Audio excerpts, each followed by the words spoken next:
Bonjour tout le monde, bienvenue à ce culte de décembre. J'aimerais vous souhaiter la bienvenue, je me réjouis de vous voir. Je vous propose de vous lever, on va prier ensemble. Et après cela, on va directement enchaîner avec la louange. Seigneur, merci qu'on peut se rendre à l'église, ici, pour te rendre un culte. Seigneur, merci que tu nous as donné un endroit au chaud et en sécurité. Et Seigneur, on veut te rendre gloire et grâce, te rencontrer ce matin, dans le nom de Jésus. Amen. Amen. Merci beaucoup, Pascal.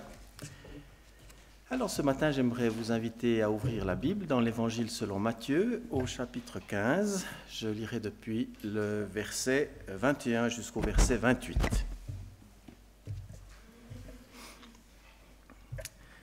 Matthieu 15, 21 à 28.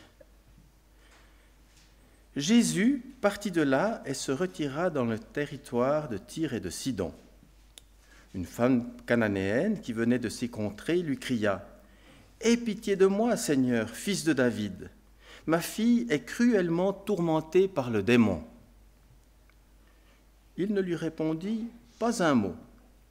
Ses disciples s'approchèrent et lui demandèrent « Renvoie-la, car elle crie derrière nous. » Il répondit « Je n'ai été envoyé qu'aux brebis perdues de la maison d'Israël. » Mais elle vint se prosterner devant lui en disant « Seigneur, viens à mon secours. » Il répondit « Il n'est pas bien de prendre le pain des enfants et de le jeter aux petits chiens. »« Oui, Seigneur, dit-elle, pourtant les petits chiens mangent les miettes qui tombent de la table de leur maître. » Alors Jésus lui dit « Ô femme, ta foi est grande, qu'il te soit fait comme tu le veux. » Et à l'heure même, sa fille, fut guérie.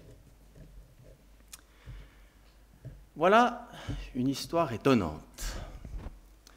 Jésus, qui d'ordinaire répondait aux personnes dans le besoin sans autre formalité, fait de la résistance. C'est le moins qu'on puisse dire. Et ceci est d'autant plus étonnant que la femme en question était confrontée à un problème sans solution d'un point de vue humain. Sa fille était cruellement tourmentée par le démon. Et depuis l'Antiquité jusqu'à aujourd'hui, on n'a trouvé aucune solution pour secourir des personnes dans une telle situation en dehors de la puissance libératrice de Jésus. Il n'existe ni médicaments, ni thérapie, ni traitement qui ne pourrait ne serait-ce que soulager des personnes aux prises avec une activité démoniaque. Mais cela ne semble pas avoir été suffisant pour susciter le secours et l'intervention du Seigneur, dans un premier temps en tout cas. Vous ne trouvez pas cela étonnant ? Mais si on veut comprendre quelque chose à cette histoire, il faut savoir qu'elle est en fait assez représentative de ce qu'était le monde avant la venue de Jésus, ou plus exactement avant sa mort, sa résurrection et son élévation au ciel. Bien sûr, cette histoire a eu lieu alors que Jésus était déjà venu, mais il n'avait pas encore accompli tout ce qui devait être accompli pour que nous puissions être sauvés par son sacrifice.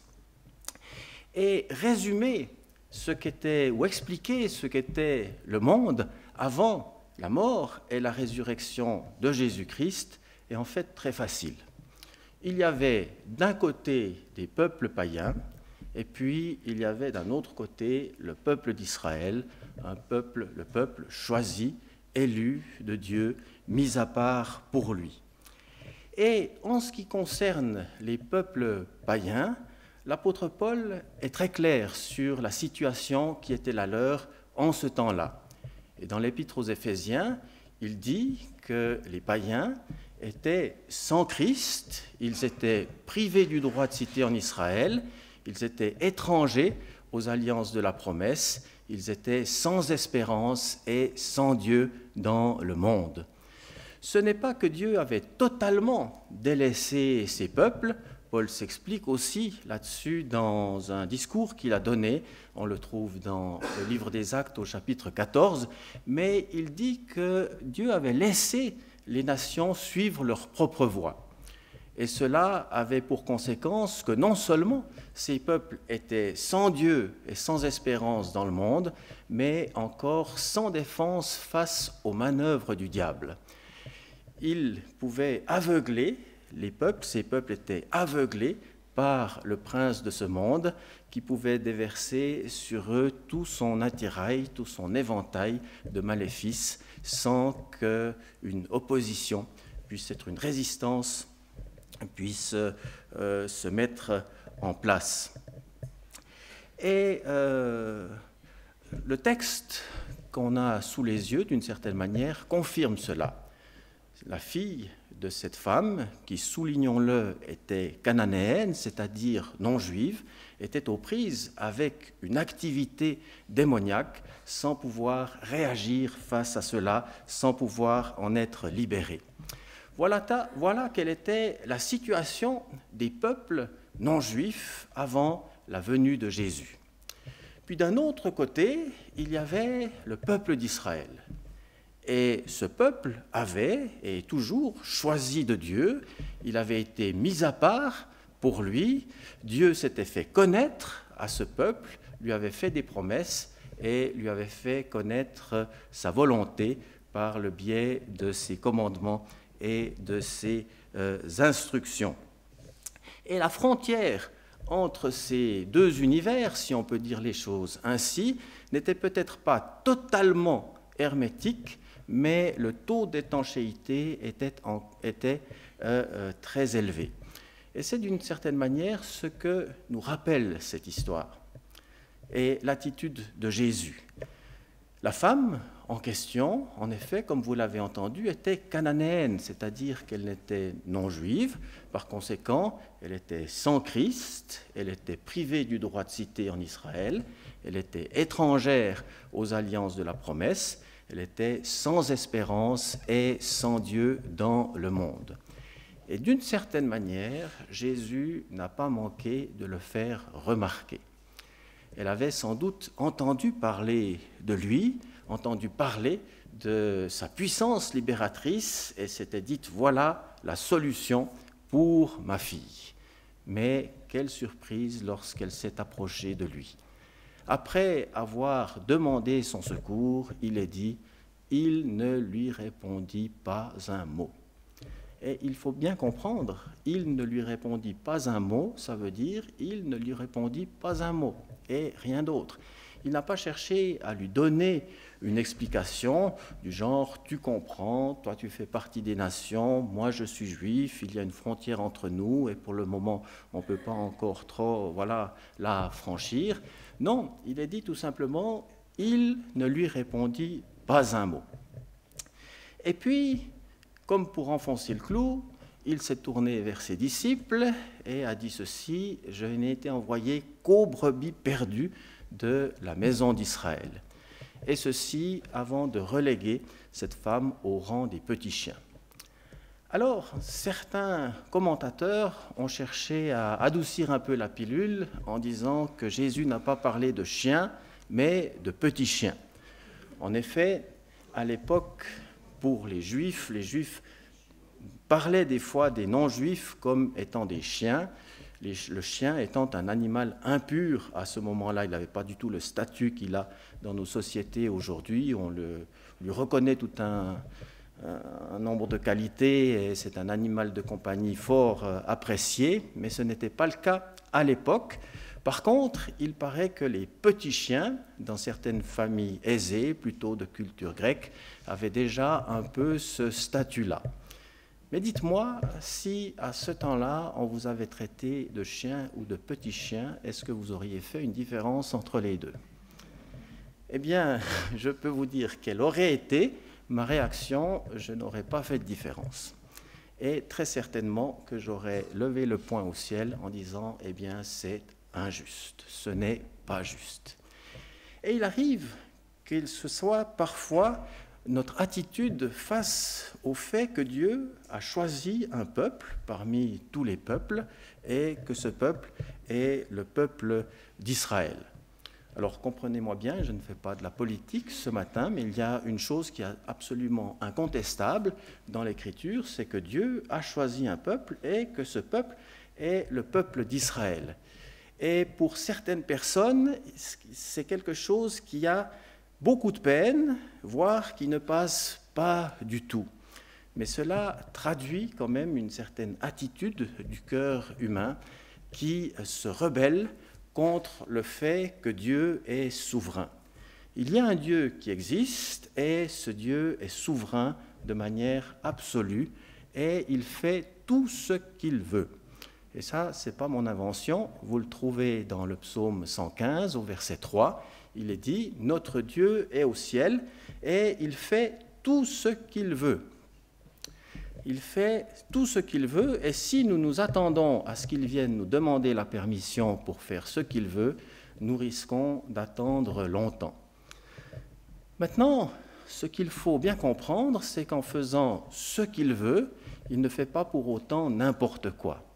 Ce qu'il fait suit un certain ordre, suit une certaine logique, poursuit un but, une perspective, et ça ne signifie pas, parce que parfois, surtout dans les milieux un peu pentecôtistes, on a l'impression que plus les choses sont farfelues et déconnectées des réalités, plus elles ont de chances d'être inspirées. Mais Dieu ne fait pas des cercles carrés ou des montagnes plates.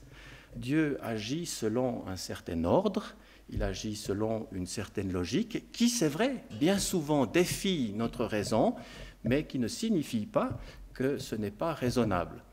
Le pasteur Jean-Claude Chablot, que j'imagine quelques-uns d'entre vous avez connu, raconte, je ne sais plus si je l'ai entendu oralement ou lu dans un de ses livres, mais il raconte qu'il était aux États-Unis et il a passé, où il voulait se rendre dans une église, et à l'entrée de l'église, il était dit, en entrant ici, laissez votre cerveau au vestiaire. Il ajoute, eh bien, je n'y suis pas entré. En effet, Dieu, parfois, ce qu'il fait, bien souvent, défie notre raison, mais ça ne veut pas dire que ça ne poursuit pas un but, qu'il n'y a pas une certaine logique, qu'il n'y a pas une perspective derrière cela. Et en choisissant Israël, Dieu avait un but, avait une perspective, celle non pas d'écarter les nations ou de perdre le monde, mais au contraire de sauver le monde. Et en choisissant Israël, son intention était en quelque sorte de se révéler pour que les nations puissent comprendre aussi qui est Dieu et connaître le chemin par lequel elles pourraient venir à lui. Et pour ceci, eh bien, il est venu lui-même en la personne de Jésus-Christ, en la personne de son Fils Jésus-Christ, mais au travers d'une descendance, et au travers de la descendance d'Abraham, si je me réfère à la généalogie de l'Évangile selon Matthieu. D'où cette parole dans l'Évangile de Jean, le salut vient des Juifs, c'est-à-dire un peuple a été choisi, et au travers de ce peuple, le Messie a été donné, et à travers lui le salut.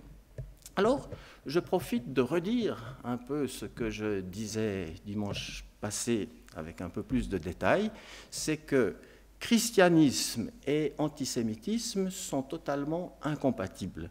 Et plus que cela, en tant que chrétien, en tant que croyant, on devrait faire preuve d'humilité face à Israël. Et c'est l'apôtre Paul qui le dit en toutes lettres, dans l'Épître aux Romains, chapitre 11, verset 18.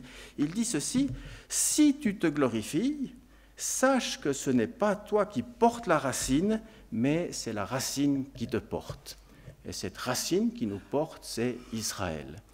Et la femme de notre texte semble avoir, sinon compris cela, au moins accepté.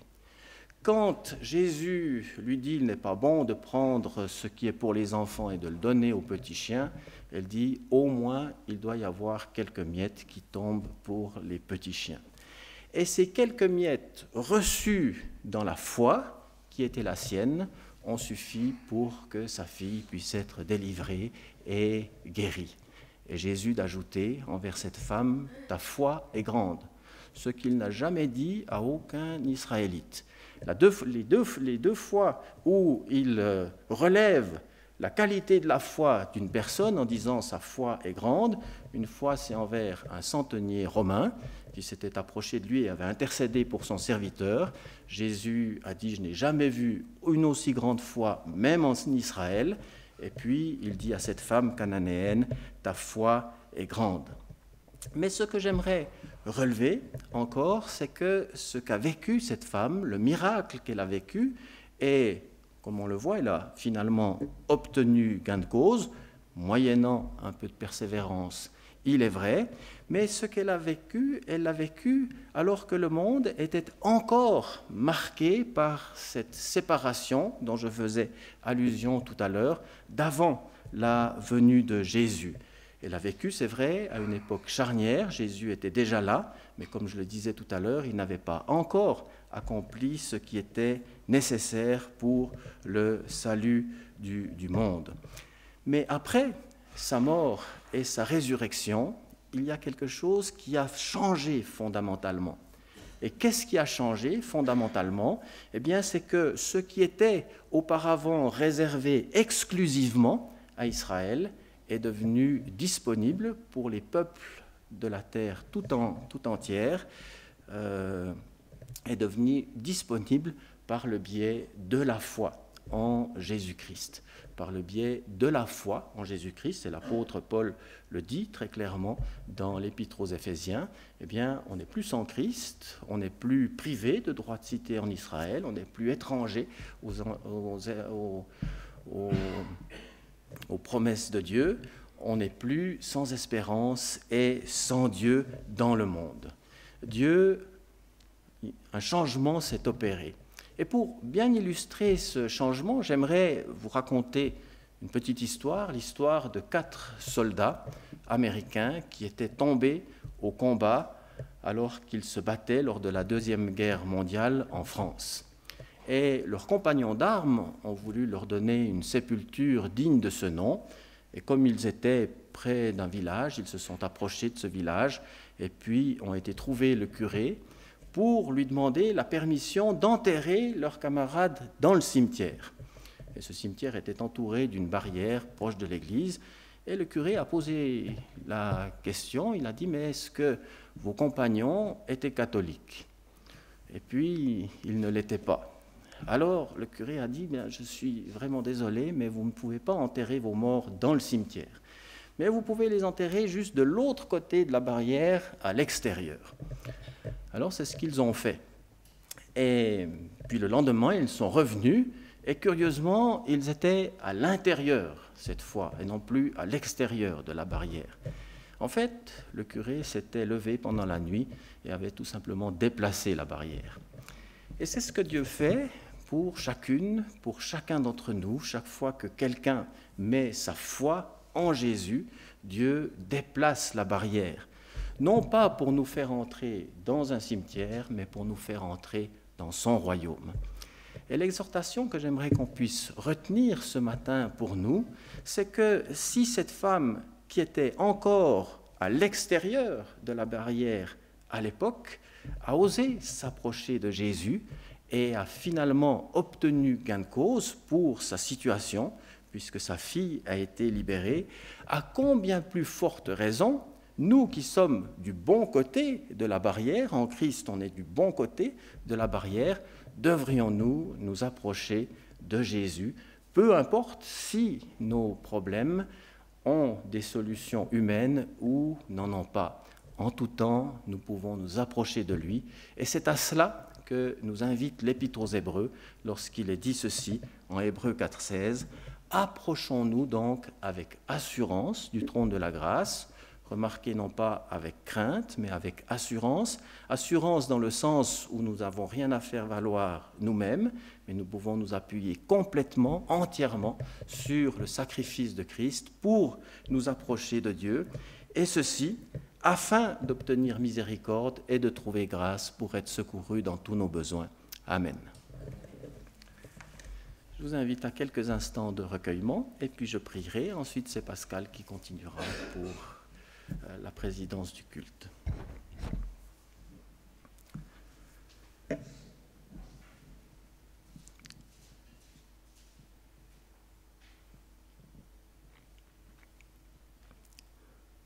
Seigneur, nous voulons bénir ton nom parce que tu es venu dans ce monde. C'est vrai, tu as choisi un peuple, tu l'as mis à part et tu nous invites à bénir ce peuple, le peuple d'Israël, ce que nous voulons faire ce matin et ce que nous faisons de manière régulière. Nous demandons ta grâce, nous demandons ta paix sur ton peuple. Et nous savons que lorsque nous le faisons, nous prions pour la paix du monde entier, parce que quand Jérusalem sera en paix, le monde entier le sera également. Et Seigneur, nous te bénissons parce que tu n'es pas venu pour que le monde soit divisé, mais tu es venu, Seigneur, pour que les croyants en toi puissent former un seul peuple, un seul homme nouveau, comme le dit l'apôtre Paul. Et nous voulons te bénir, Seigneur, parce que par la foi en toi, nous avons ce privilège de devenir ces nouvelles créatures qui te connaissent, qui peuvent entrer dans ta présence, qui ont un accès permanent auprès du Père, qui peuvent s'approcher du trône de la grâce pour être secourus. Et Seigneur, qu'en tout temps, en toutes circonstances, face à nos difficultés, face à nos problèmes, face aux défis qui se présentent à nous, que nous ayons ce bon réflexe, comme a eu cette femme, de nous approcher de toi, d'implorer ton secours, sachant que tu nous invites à vivre cela avec assurance et pour être secourus dans tous nos besoins. Amen. Seigneur, merci pour ta fidélité envers ton Église et merci pour toutes les personnes qui se sont réunies ici ce matin. Seigneur, en tant qu'Église, nous voulons venir devant toi et intercéder pour nos frères et sœurs, Seigneur, pour notre ville, pour notre pays et pour ce monde aussi avec tous ces conflits, Seigneur. Et Seigneur, je te prie que tu nous aides à trouver notre place dans ton royaume et que tu nous aides à être tes fidèles serviteurs, Seigneur, au jour le jour, dans les petites choses que tu nous confies, Seigneur, en sachant que toi, tu tiens tout entre tes mains et que rien ne te dépasse, que, Seigneur, tu n'es pas endormi, tu n'es pas dépassé par ce qui se passe. Seigneur, que ton nom soit glorifié à travers ta création et nos vies. Amen. Nous arrivons au terme de ce premier culte. J'ai plusieurs annonces encore à vous faire et je vais prendre mon petit billet de tricherie.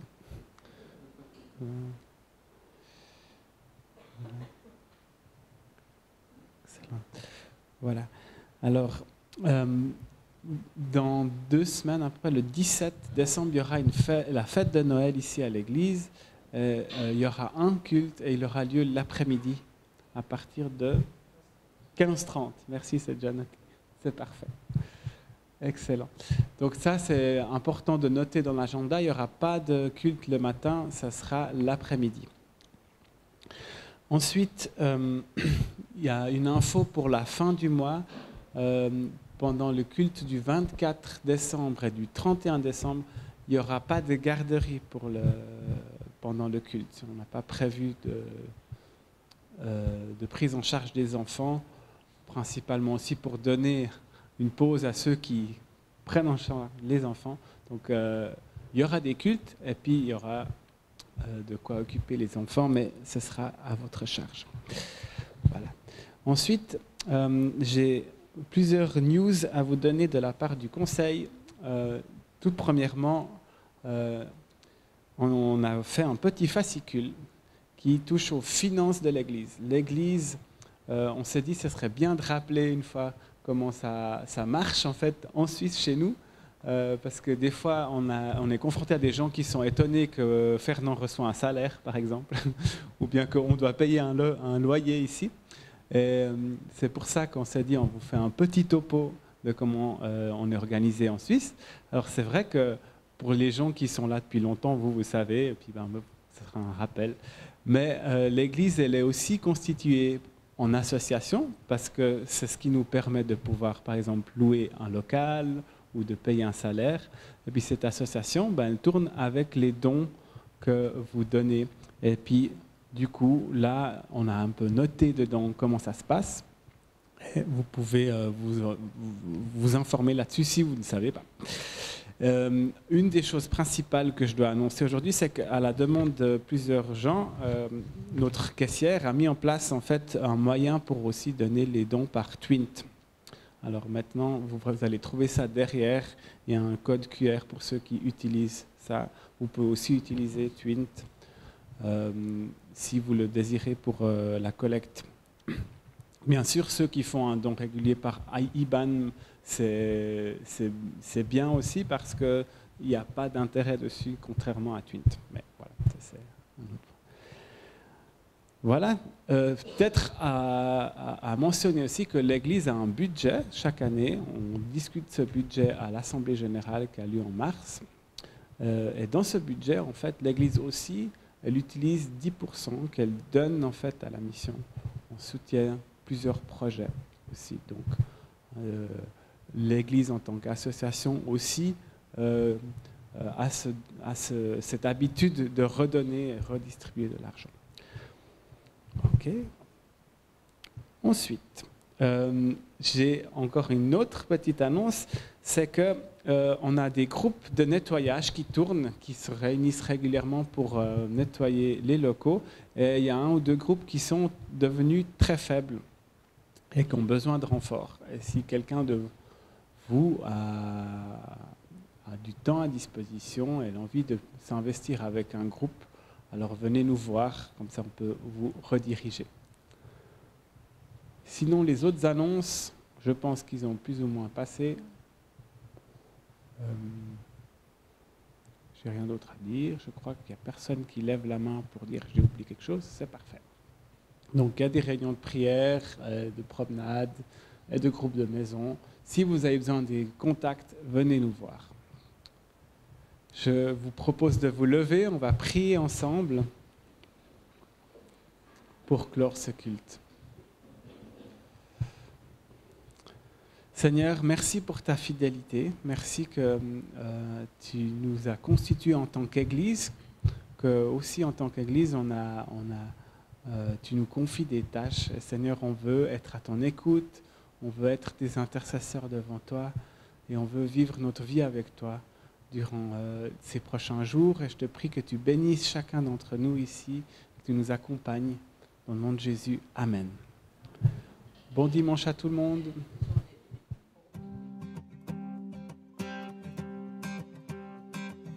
Quittant la gloire de ton ciel, tu es venu sur terre. Fils aimé du Dieu éternel, tes bras tu as ouverts. Ta grâce a bouleversé le cours de notre humanité. Nous crions ensemble, victoire, Christ est la lumière du monde, que sa gloire couvre la terre, puissance infinie qui libère, son nom est saint, il est saint, il est saint. Nous les fils et les filles du roi entonnons chaque jour un hymne de gloire et de joie, célébrant son amour. Les nations de la terre s'inclineront devant le Père, chanteront ensemble, victoire, Christ est la lumière du monde, que sa gloire